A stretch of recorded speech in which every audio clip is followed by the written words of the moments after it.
Hotel style puri masala எப்படி செய்கிறதுங்கிறத பார்ப்போம். அதுக்கு ஒரு பேனை ஹீட் பண்ணி 4 ஸ்பூன் எண்ணெய் ஊற்றி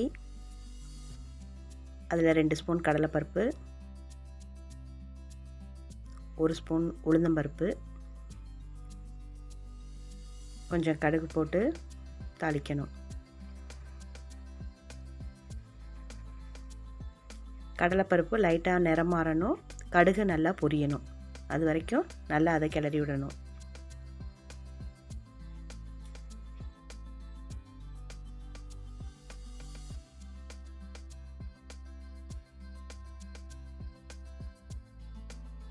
அதில் கொஞ்சம் பெருங்காயத்தூள் போட்டு நறுக்கி வச்சுருக்க பச்சை மிளகாயை போட்டு அதில் வதக்கணும். வதக்கிட்டு பெரிய சைஸ் வெங்காயம் 2 வெங்காயம், பெரிய வெங்காயம் 2 நறுக்கி அதில் சேர்த்து வதக்கணும். பெரிய வெங்காயம் கொஞ்சம் நல்லா வதங்கணும். அது வரைக்கும் அதை நல்லா கிளறி விடணும். வெங்காயம் நல்லா வதங்குற அளவுக்கு அதை வதக்கணும்.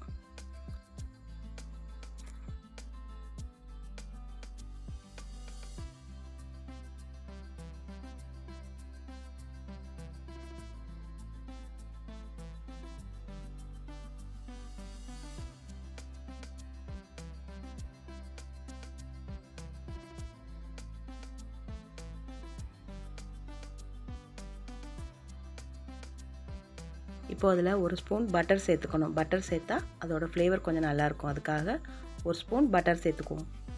சேர்த்துட்டு ஒரு பெரிய சைஸ் தக்காளி 1 சின்ன சின்னதாக பொடியாக நறுக்கி வச்சுருக்கேன், அதையும் அதில் சேர்த்துக்கணும். சேர்த்து தக்காளி நல்லா வதங்கணும். வதங்கிட்டு இருக்கும்போதே அதுக்கு தேவையான அளவுக்கு உப்பு போட்டு அந்த தக்காளி நல்லா வதங்குற அளவுக்கு நல்லா கிளறி அதை வதக்கி விடுவோம்.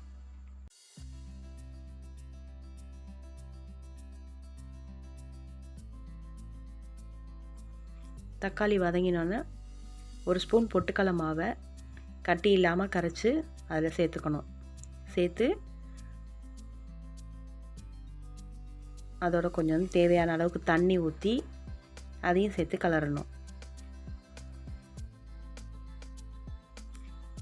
வேக வச்ச உருளைக்கிழங்க கொஞ்சமாக மசிச்சு அதில் சேர்த்துக்கணும். சேர்த்து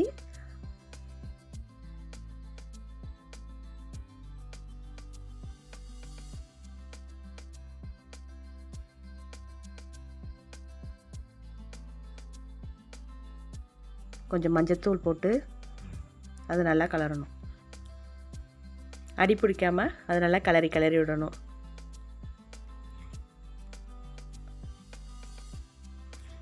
அந்த மசாலா நல்லா வெந்தோன்னே ஒரு கொத்து கருவேப்பிலையை அதில் தூவி விட்டு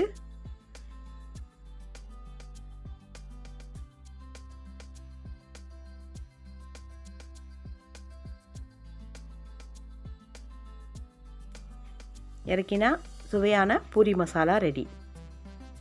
Thank you for watching. Subscribe my channel.